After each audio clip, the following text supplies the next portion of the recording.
Hello and welcome to this audio review of a video by Vandana Shiva. The video can be found on the Now, No Other Way Substack page. My voice is the voice of the Now presenter. The peasant women of my region basically said, "You will have to kill us before you kill the tree." And that's why the action of hugging to protect the tree started, because they said the forest give us everything. They give us the water, they give us the fuel, they give us the fodder, they give us the food, because the fertilizer from the forest is in the fields, which are all organic. They give us our medicine, they give us our spiritual roots. These are our mother goddesses, and your destruction of these forests is leading to landslides. We're having to walk longer for water, so they know exactly the science of ecological destruction. The world has become almost totally commercially integrated, Capitalist globalization. and therefore spiritually and culturally fragmented. The vast majority of human beings are being brutalized as victims of this very exploitative system, predatory capitalism, including those who perpetuate it. You have to be brutal and violent in order to try and accumulate other people's share of resources, even common resources, air, water, habitable land, the DNA of life, etc., all becoming commodified.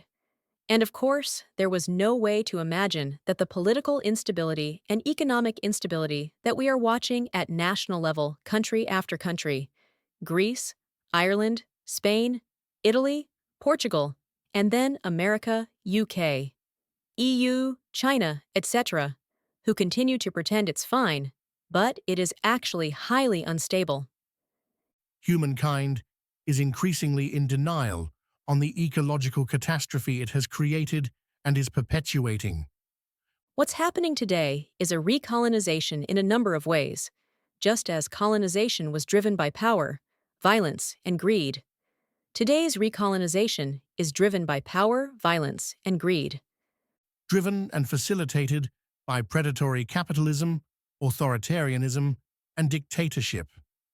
Under the original colonization, there was a legal judicial concept created to justify it all. It was called terra nullius, meaning the empty earth. The empty land wherever you went, if there were human beings, just deny their humanity.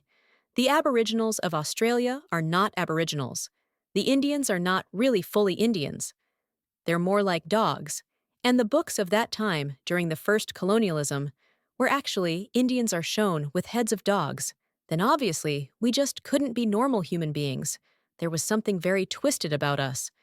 When in actual fact, those doing the colonizing, British, French, Spanish, Portuguese, Dutch, were the twisted.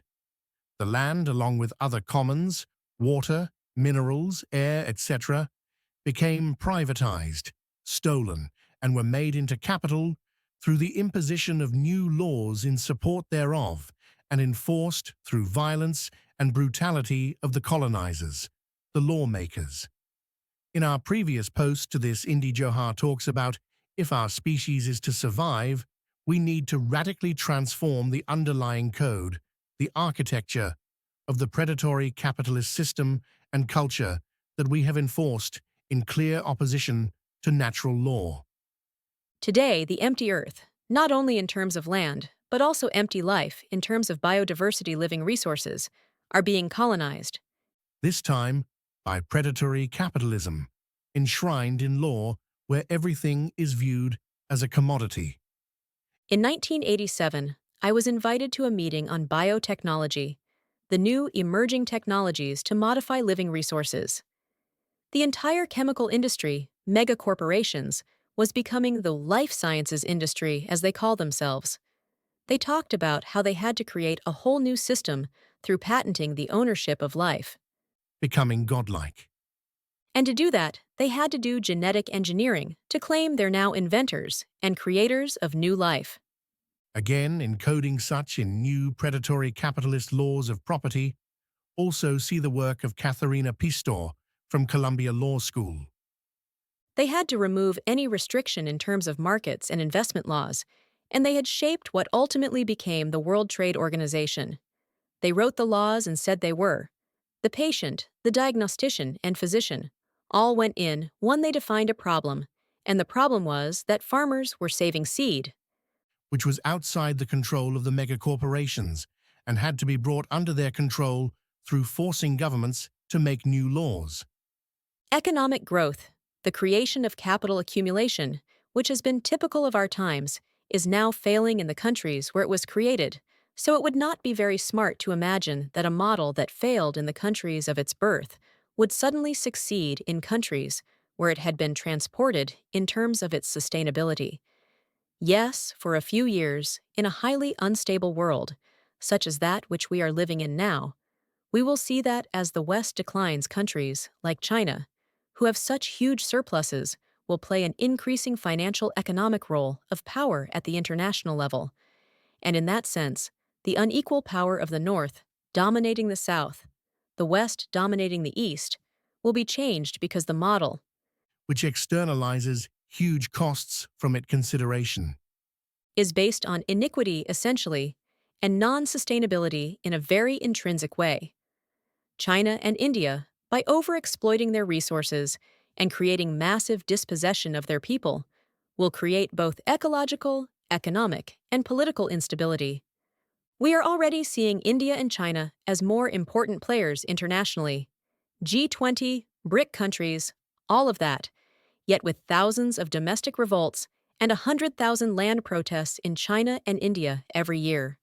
If 1/3 of India is not governed by the rising state, because the process through which you've created this economic growth is so unjust that the people are rebelling beyond a point military force can't control, that kind of rebellion. And definitely beyond a point, an artificial 9% economic growth. If you can't bring back your rivers and can't bring back your food, you are then at the point of no return. So if you look at India today, you have a high economic high growth rate, but it is the capital of hunger. Every fourth Indian is hungry. Every second child in India is wasted, which basically means half of India's future has been written off. So our waters are disappearing. Our land is disappearing. The very sustenance base that has kept civilization going is disappearing. If India and China, two of the longest surviving civilizations of the world, the other historical civilizations are gone. If they've survived, it's because we respected the earth we used very little, and we knew how to define a good life without defining it as the exploitation, the capitalization of the earth. Today, we are being told you foot the bill, the environmental bill, and that is causing a huge burden on both India's resources, people, and growth, which is, in my view, a negative growth if you take into account what people have lost and what nature has lost. After all, what is climate change but self-destruction of the civilization? What is species extinction, water exhaustion, and toxic pollution? But the self-destruction of civilization. We are seeing it in front of our own eyes. And as far as bodily comforts are concerned, all these claims that capitalism will produce more food through toxic chemicals, or will do genetic engineering and have more food. And what do we have? 1 billion people hungry and 2 billion obese. And an obese person is not bodily comfortable. A hungry person is not bodily comfortable. Look at shelter. Look at the number of homeless people. No previous society of the world has had homelessness. You pick a bit of straw, pick a bit of bamboo, maybe some stones, you've got your little hut. Look at the homelessness in America today. Look at the street dwellers in India. Everything which claimed to provide a home Capitalism and truncated democracy.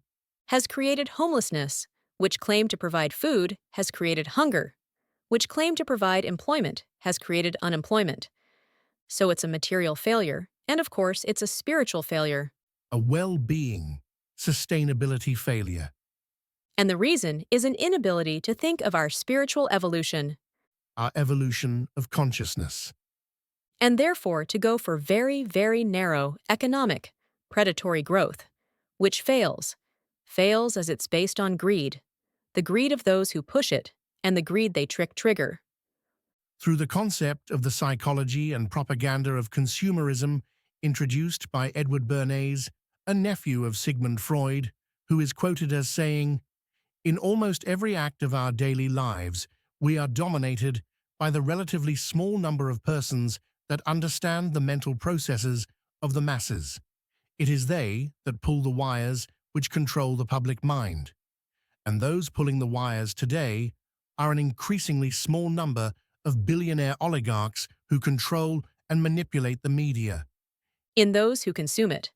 They need a consumer society to push all these useless products. which predominantly end life in landfill. It is estimated that 75% of total global waste could be recycled, but currently we recycle 19% and only 9% of plastic.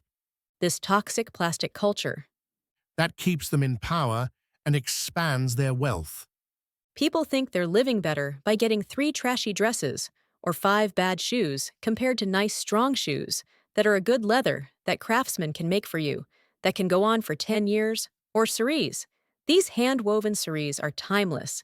Some of them are from my mother's time. They never go out of fashion, they never have. The kind of giveaway clothing, you have to be in fashion. If it's purple this year, how can you wear orange? And so obsolescence is bred into our very way of thinking, and we just turn into dumb, stupid consumers, Mesmerized by those pulling the wires, becoming part of it. And that's how the society is able to numb our spiritual dimensions.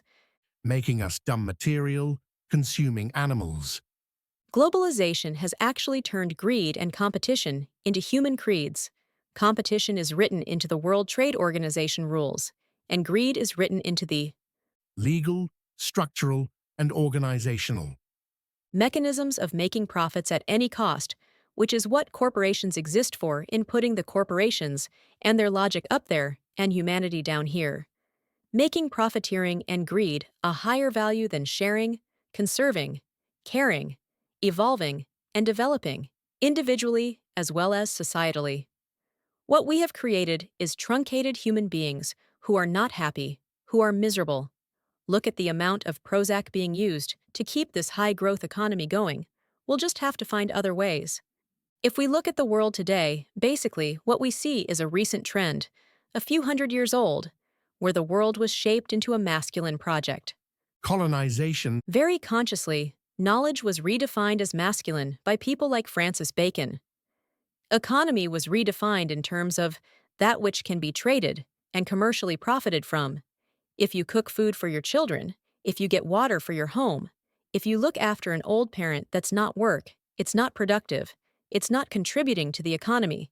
It's when you buy what you need and sell what you produce, then economic growth takes place. these other essentials necessary to sustain life, family, and community don't count. They don't matter. Nothing else matters in the world today. Just look at the rhetoric currently emanating from all the major governments. Growth, growth, and more growth, and practically none of it sustainable. So, in science, we got a very mechanistic, reductionist, dominant, masculine energy form of knowledge. And in respect of economy, this idea that production begins with the market, and for the market, which erased totally nature's intelligence and her tremendous creative force. In pollination, in managing the hydrological cycle, in renewing soil fertility, no matter where you look, so much work is going on.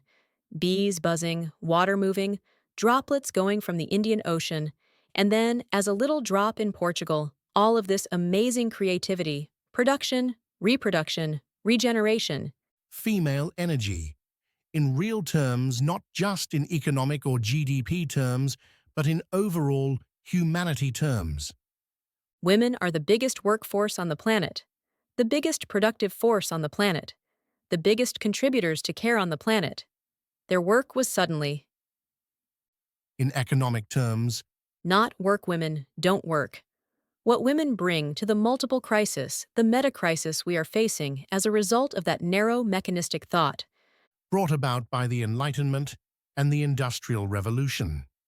And this highly alienated artificial economic system, which began with making capital real and reality unreal, and which began with giving corporations personhood and made real people non-persons. That whole process is now reaching its maturity, and the economic collapse we see all over the place is one result of it. Ecological collapse, climate catastrophes, species extinctions, about 300 species disappearing every day. Man himself has become the biggest force on the planet and is in dominion over it. But under this predatory, combative, capitalist, patriarchal mode, he's become a destructive force. Humankind's demise will be that its own hands as it consumes itself unless it rebalances and harmonizes itself with feminine energy. Women want to be a force, Feminine energy. but a creative life, giving and sustaining force, a peaceful force, a non-violent force. A more soulful force. What women Female energy. bring is other ways of knowing that have been subjugated, ecological, relational, Deeper, more soulful, more subjective, holistic, and caring. and their kind of knowledge is now being totally validated by the best of science. The quantum phenomenon. All the work I did in quantum theory, when my life as a physicist was still active, was about non-locality and non-separability. You can't chop up the world into pieces. All the work that women have done on an economics of care is now having to come real either. You'll have 80% unemployment under a finance-centered, corporate-centered economy, or you'd say, no, that's not the real economy. Economics literally mean keeping a good house or home, and we are certainly not doing that in the 21st century. A good economy is maintaining a thriving life on Earth, ensuring we take care of and maximize all species on the planet. That we protect the resources of this very generous Earth, who will provide for us forever, as long as we see ourselves as part of her. And most importantly, we need an economics of cooperation Well-being centered, not greed-centered. between all people. This competition is killing us, and competition comes out of that militarized masculine thinking, which has been a short-term distortion in our sense of what it means to be human. Violence is not a human indicator. It's an indicator of low intelligence, high in greed and accumulation, and is not a measure of our humanity. Sharing and caring is. And these are the values women Feminine energy. are bringing in a different way to shape a world other than that shaped by the convergence of patriarchy with capitalism, which are destroying it. I look into the future in a very quantum theoretical way that's highly uncertain. There are two possibilities, the first being the possibility of carrying on the path that we are, with crazy scientists wanting to do geoengineering. They first mess up the planet with climate change, and they say, now we'll fix it, and the resource grab and land grab attached with all of that Capitalism.